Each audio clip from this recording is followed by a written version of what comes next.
assino embaixo de tudo que ela falou. Protocolos tem, assim, desde o começo da internet tinha protocolos para conseguir trocar dados, assim. Tinha protocolos que foram abandonados que eram muito bacanas, tipo Goofer. Era navegação semântica, assim, bem estruturada, assim. E não fui recebido porque não era próximo do uso das pessoas e tal, assim. E, enfim, tudo tem que ser discutido, porque ninguém falou que a internet tem que ser desse jeito. A gente ainda está aqui, estamos vivos, estamos falando com o Ministério da Cultura, com a Presidência da República, né? Então, assim, acho que tem toda a força, o Brasil, potência mundial. Inclusive, assim, eu sou originário da Sicília, né? E eu acredito que o Brasil tem um papel, não só no Brasil, assim, tem um papel de propor coisas pelos valores que ainda estão no Brasil, que são importantes, assim, não é só a Petrobras e o petróleo e a Vale do Rio Doce e as minas de bauxite, assim, mas as culturas que ainda estão vivas no Brasil, que podem ser inspiradoras para outro tipo de internet, outra visão, outra cultura digital sustentável. É isso.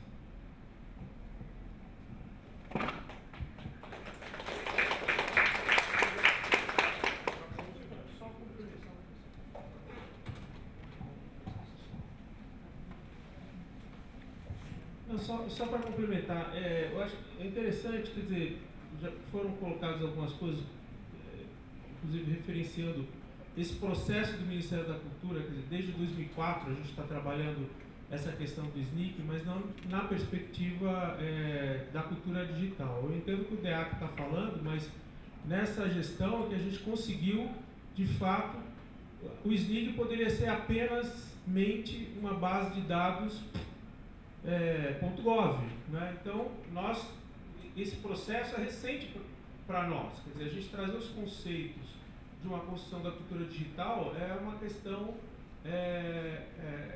que a gente só conseguiu nessa gestão, nessa institucionalização. É tudo muito complicado dentro do governo para a gente poder contratar serviços, contratar equipes, mas, claro, também todo um processo que vocês acompanharam nos últimos 1 ano e 8 meses, que a gente ficou também um pouco com muito cuidado de que maneira que a gente ia avançar. Então agora, recentemente, com essa mudança, eu não estou justificando, mas também estou. Quer dizer, a gente tem agora um outro momento dessa abertura, desse diálogo, embora isso tenha sido programado, essa questão da cartografia digital há bastante tempo. Nós convidamos uma experiência interessante, que eu convido todos que não conhecem, mas eles não conseguiram vir, que é a cartografia social feita pela UFAM, pela Federal do Amazonas, que dialoga... chegou aqui? Bacana. Então, essa a experiência Você é o... Davi, que bom, Davi, porque eu recebi aqui a comunicação que você ainda não tinha chegado. Acho que ele vai poder colocar essa experiência que dialoga com o que o Campus está fazendo. É uma experiência importante, né, que é o Alfredo Wagner, que está já há bastante tempo trabalhando, e que eles vão lá fazer um mapeamento nas comunidades tradicionais, e é feito uma oficina de desenho, né, e depois é feito um referenciamento, um georreferenciamento com GPS. E surgiu, quando surgiu essa situação, era de fato para a comunidade saber onde ele está, né? Qual é os seus direitos. Aí um pouco respondendo o que a Inayá está fazendo, por que mapear? Né? Ou por que não mapear? Né? Então, eu acho que o Davi vai poder, ele vai contar essa experiência. E aí a gente sentiu que lá não tem as perguntas, tem exatamente falou onde é que está a plantação de manjericão, no caso lá do Coco de Babaçu, onde está, né, na região amazônica. E depois a gente perguntou, mas escuta, e o brinquedo? E a folia de reis? Essas informações não tinham. Então a gente começou a dialogar no sentido de que a gente pudesse fazer esse mapeamento. Inclusive, existe o Conselho Nacional de Sustentabilidade dos Povos e Comunidades Tradicionais. A gente tentou fazer um grande projeto de mapeamento de todas as comunidades tradicionais, inclusive com dinheiro do Ministério da Cultura, no governo Lula, e nós, infelizmente, não conseguimos lograr sucesso, mas chegamos a um número de 100 mil comunidades tradicionais, números esses que não tem lugar nenhum, né? Então, eu acho importante que a gente possa ver essas realidades, na realidade que você está falando das comunidades tradicionais, mas ao mesmo tempo, essa questão da internet talvez não tenha, ainda não chegou em muitas dessas comunidades. E esse projeto avançou para outros grupos sociais, como as prostitutas da cidade de Belém, que também tem o seu mapeamento e tem o seu livrinho lá, sua cartilha. E a gente também está querendo contemplar isso, quer dizer, não é só o fato de a gente estar falando de protocolos de internet, mas a gente falar de protocolos sociais, de protocolos desses lugares que a gente vai chegar, principalmente no norte, e não chega, o sinal não chega, a antena não chega. E eu estou falando isso de carteirinha porque a gente tem 33 pontos de cultura indígena na região amazônica, que desde 2009 ainda não chegou a antena GESAC, né? Por mais isso que a gente já tem Paulo Bernardo aí, mesmo assim a gente não consegue. Como é que a gente faz? Será que eles não são pontos de cultura ou são? Fica essa discussão nossa, né, que a Massa Hollenberg está enfrentando agora, mas isso já passou pelo Célio, passou pelo TT Catalão, passou pela Marta Porto.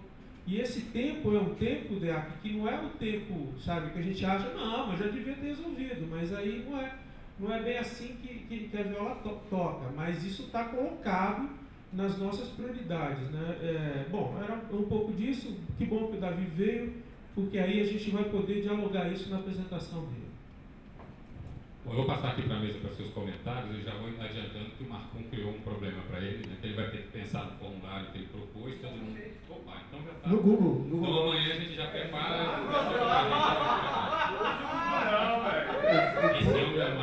O Google é muito prático. Mas eu queria comentar só umas coisas. Você me pulou, viu? Não, mas depois eu vou dar um uso. Só respondendo uma questão bem pontual da Inaê, questão do AD, que estava lá na apresentação assombrando tudo. Não é que vai ser implementado o AD, já é um legado do Ministério da Cultura que ele já tem aí. E a ideia é conversar com ele para começar a puxar as pessoas para fora dele, entendeu? Mas não tem como desligar ele lá, ele é uma coisa que tem. Enfim, agora isso pode falar melhor depois. E queria pontuar também uma coisa que você falou, que eu acho que tem uma diferença bem importante aí no uso do Google Maps para esses mapeamentos que estão surgindo por aí, comparando com o uso, por exemplo, do YouTube ou do Facebook, coisas assim. Uma coisa é você usar o Google Maps no estilo lá, criar o meu mapa, e aí de dentro do Google você colocar os pontos lá e criar o seu mapa com toda a ferramenta do Google. Outra coisa é você usar o Google Maps como camada de fundo, para colocar as coisas em cima. E outra coisa ainda é usar a API do Google para plotar as coisas em cima desse mapa e desenhar coisas em cima, calcular a distância, essas coisas. Mas eu acho que se você está num caminho em que os dados estão com você, eu acho que você está resguardado. Que, por exemplo, você pode usar algumas ferramentas que você escolhe com o botão, quero ver o Google Maps, agora quero ver o Google Maps embaixo. Mas os dados estão com você? Beleza. O problema, eu acho, é você os dados lá, como é no Facebook, como é no YouTube e tal. Eu acho que se você usar, os dados estão com você, você está usando a ferramenta dele para plotar as coisas no mapa, eu acho bem menos preocupante. Porque assim que tiver uma ferramenta fácil, como já tem na verdade, para você colocar os pontos no mapa numa outra solução, os dados são seus, você coloca onde você quiser. Uma solução citada que a gente fez aqui, que é o mapas de vista, é isso, você tem lá e você escolhe, quero usar o Google, quero usar o Facebook Maps, ou você pode até usar e colocar os pontos, colocar os pontos na terra do mundo aqui, sei lá, e botar... Oi? Não sei que terra que é essa aqui. Tem os pontos aqui. E aí, entrando na questão que você colocou, né? Por que mapear, né? Eu acho que tem pode-se criar um fetiche aí que talvez não tenha...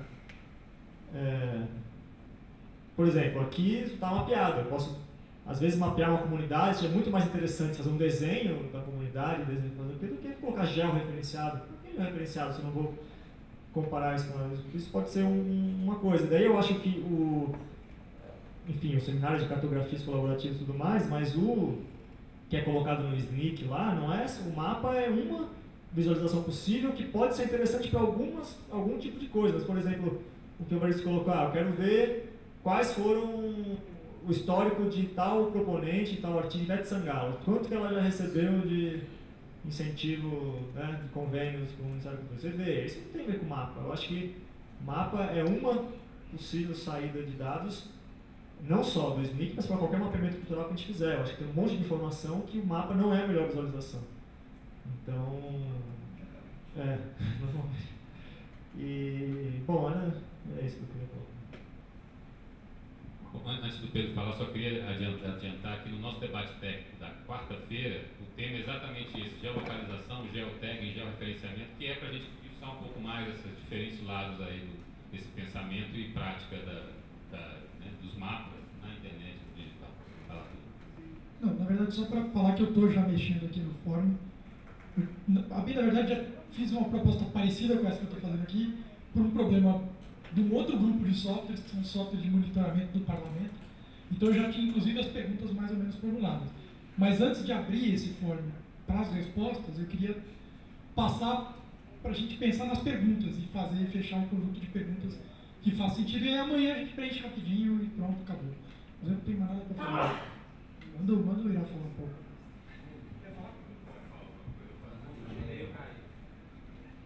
Eu acho que fica aí Américo, Murilo, fica aí esse elogio também do processo aí que vocês construíram, né? Trouxeram só gente legal aqui e mostra que vocês também, né, estão receptivos aí inclusive as críticas. Não trouxeram só quem ia falar bem, né? Então, parabéns a vocês.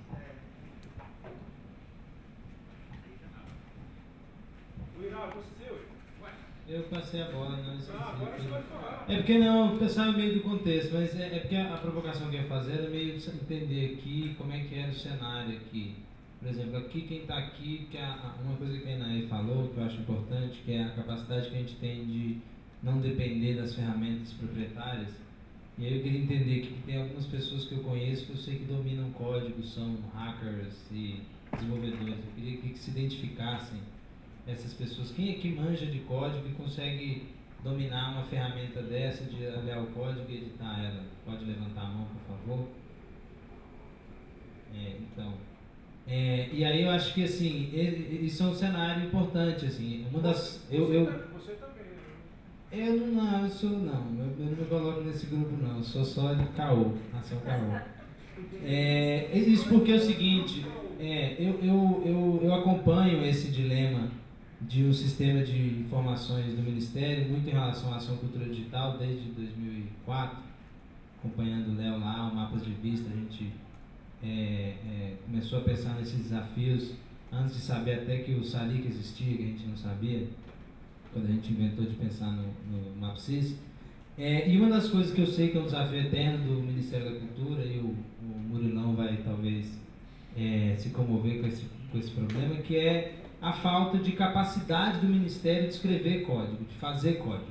Então isso aqui é um problema que a gente não pode ignorar. O Evaristo enlouquece aqui, mas é um problema que a gente não pode ignorar. Então assim, se dependesse do Murilo, e aí não estou defendendo o Murilo só porque ele é legal, mas pelo que eu conheço e do que a gente construiu, a política que ele está fazendo, que inclusive eu já ajudei, fiz parte, acho que todos aqui nos fóruns da cultura digital e tudo mais, tudo isso seria livre, aberto e bonito. Só que aí tem um desafio, que aí eu, enquanto parte das pessoas que trabalham e acreditam na cultura digital, pergunto assim, se hoje o Ministério abrir uma licitação para fazer com dinheiro, se tiver dinheiro, para fazer um sistema desse de código aberto, quantas empresas vocês conhecem que podem concorrer fazendo software livre, aberto, colaborativo? Você conhece várias, então, beleza. Então, assim, é porque esse processo passou por uma licitação. Eu sei que, assim, esse é um desafio que tem desde sempre. Então, assim, acho que essa falta de, talvez, de existência de fornecedor, isso é um problema que a gente já enfrentou. Por exemplo, em Fortaleza, a gente foi fazer um sistema isso há algum tempo atrás, e restrito a Fortaleza, um sistema de gerenciamento das praças do povo, que era, enfim, gerenciamento de demandas da população. E a gente abriu a licitação e nenhuma empresa concorreu, porque um dos critérios era trabalhar com software livre. Então, assim, esse eu acho que é uma questão importante. E aí a baixa presença de desenvolvedores, e aí não sei, não perguntei desses, mas eu imagino que todos dominem linguagens e técnicas, enfim, a cultura do software livre. Acho que isso é um desafio. Eu sou totalmente a favor, obviamente. Acho que é a única saída possível de uma coisa que seja autônoma, que seja, enfim, para o governo, para as pessoas. Mas eu acho que tem esse desafio que a gente não pode ignorar. Então, assim, a solução que está aí talvez o Murilo ou o Evaristo pudesse até explicar como foi chegada nessa solução, por que não é livre. Eu acho que talvez isso é importante dizer, porque eu estou aqui fazendo o papel de advogado do governo e do diabo ao mesmo tempo, porque eu acho que tem essa questão de difícil, assim, não fazer é um problema, e fazer proprietário é um problema, e aí menor, talvez, eu também, então assim, eu acho que a gente tem que encarar. A gente vive aqui, eu acho que as falas de muitas pessoas, a discussão do Marconi no começo, do paradigma do público, governamental, privado, tipo assim, a gente quer uma sociedade livre, e aí aqui livre até de governo, eventualmente, e ao mesmo tempo a gente está aqui conversando com o governo. Então acho que a gente tem que entender esse paradoxo, que é um caminho do meio. Então, assim, ter um governo que topa discutir uma sociedade antigovernamental, digamos assim, já é uma coisa interessante. Então, Gilberto Gil que o diga aí, governar para o dia que não vai precisar mais de governo. Então, utilizar software proprietário para conseguir chegar numa solução livre. Aí eu pergunto aqui uma provocação chata, mas quem aqui não usa Gmail e está defendendo software livre? Aí, além do Vince, só você. Eu uso, mas tem pelo menos. Não, então, mas eu digo assim, porque essa é uma questão. Eu acredito no software livre, eu acho que essa é a única solução possível, sustentável, colaborativa, mas eu sei que tem limitações hoje que não me permitem, se eu quiser fazer algumas coisas, se eu for utilizar software livre, eu não vou conseguir fazê-las. Então acho que a gente tem que encarar esse desafio tendo isso numa visão prática. Mas obviamente que é nossa função sempre cobrar e garantir. Agora, entre não ter um sistema de mapeamento, de referenciamento de informações e ter um sistema que é proprietário, mas que os dados são livres, eu fico na pergunta de quem usa o Gmail aí, qual que é a solução? Rapidinho. Evaristo, desculpa. Eu só queria, enfim, talvez a fala do Pop tenha uma sensibilidade nesse sentido. Eu sou uma grande entusiasta do Snake. É porque eu sou um entusiasta de um sistema que vem trazer uma proposta de dados abertos e participação social, que a gente briga pelo que a gente quer que ele seja, né? Eu sou uma parceira, a princípio e a priori, para a construção conjunta. E não sou só parceira como opção militante, mas sou também parceira como opção institucional, né? Então, eu acho que realmente é ousado estamos nesse processo. De outro dia, a gente está falando de coisas que estão... A gente está falando da mudança no processo de mudança. A gente está falando de dados abertos no processo de abrir os dados. Então, os dados não já estão abertos e usando e a gente está lá atrás. Não é isso, né? Então, a gente está no momento de discussão, é o típico trocando roda com o carro andando, e que realmente é muito salutar ter um espaço como esse de uma discussão que se pretende minimamente profunda e aberta para receber esse conjunto de proposições, né? Acima de tudo, quais são os nossos objetivos e depois quais são as nossas ferramentas, né? É isso. só vai para a chuva quem quer se queimar, né? Então, isso foi péssimo, ninguém entendeu a piada, eu sei tudo bem, essa hora, né? Não, mas coisas muito, muito interessantes nós estamos falando uns com os outros e sem nenhum filtro, isso é muito importante. A ideia do filtro, ou de um superego aí, que os psicólogos estão plantando, a ideia do superego aqui seria um desastre. A gente tem que dizer coisas que a gente acha, que acredita e que pensa que são as corretas, sem nenhum problema. E governo é para isso, é para mediar esse conflito entre diversas tendências. Se o governo não fizer isso, é outra coisa. Ditadura, é anarquia, é outra coisa. Né? Então, acho muito salutar. E é o governo que possibilita o encontro. Não estou falando deste encontro, possibilita o encontro da sociedade por si próprio. Então, o governo não é um ente do mal que está para fazer. É aí que está a nossa memória de governo que nos leva a pensar assim. Mas a nossa memória de governo que nos leva a pensar dessa forma. Mas o governo é tão socialmente importante quanto qualquer outro ente da sociedade. Certo? E ele é mais um desses componentes. Ele não é o componente, mas ele é mais um desses componentes.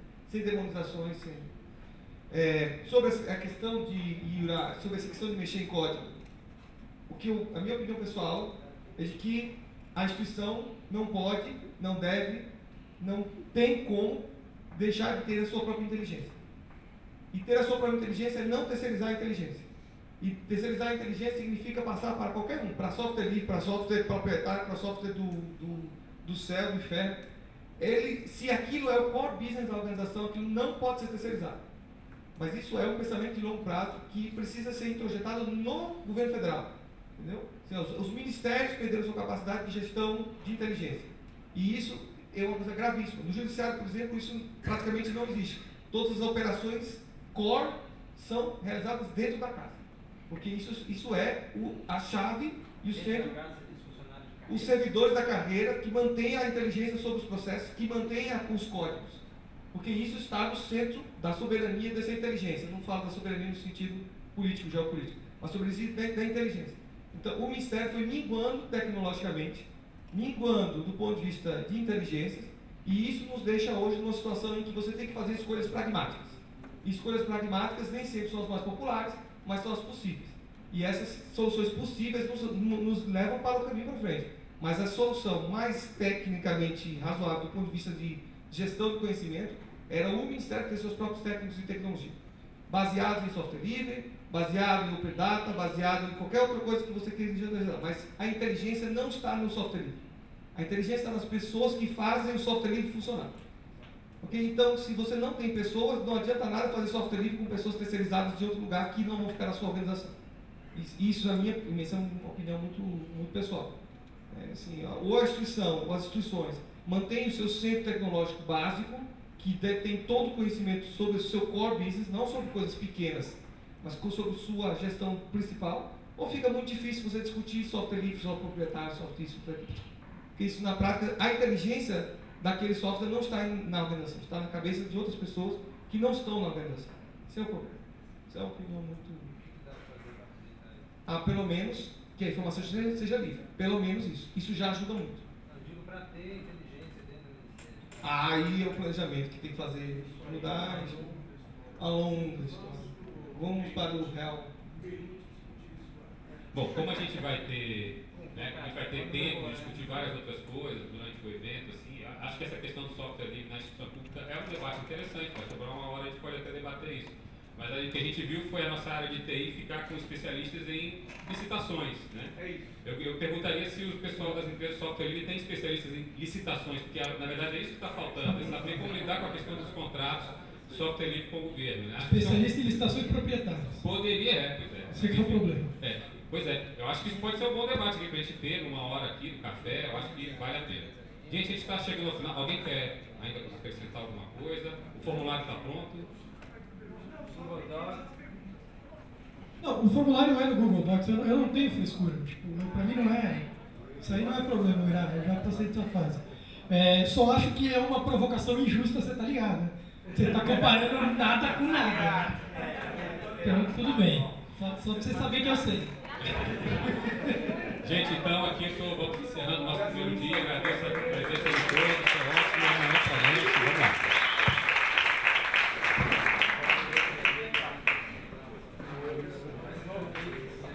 colocar essa parada na frente, essa parafernália aí.